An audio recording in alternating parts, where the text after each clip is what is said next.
Assalamualaikum dan salam sejahtera kepada semua pelajar. Selamat datang ke topik 7 iaitu pengaruh ICT ke atas kesepaduan nasional. Dalam dunia hari ini, teknologi bukan lagi sesuatu yang asing dalam kehidupan kita.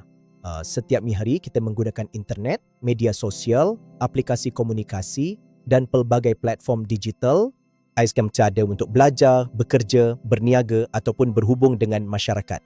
Namun, pernahkah kita berfikir bagaimana teknologi ini sebenarnya mempengaruhi hubungan manusia dan perpaduan negara?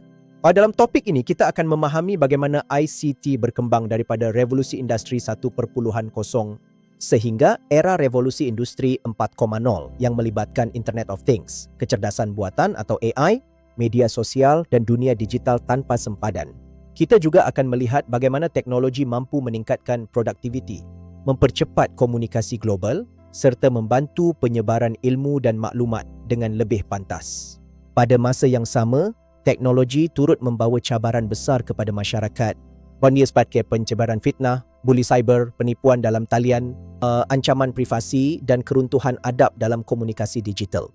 Oleh itu, topik ini turut menekankan kepentingan etika dan peradaban dalam penggunaan e-chat.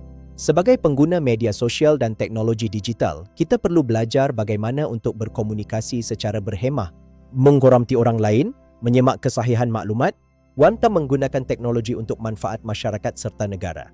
Di akhir topik ini nanti, anda akan dapat menghuraikan hubungan antara manusia dan teknologi, membincangkan etika serta peradaban dalam penggunaan e-kata, menganalisis isu semasa berkaitan ICT di Malaysia.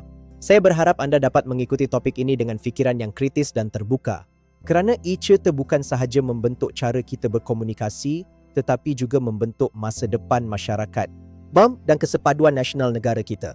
Selamat belajar dan semoga bermanfaat.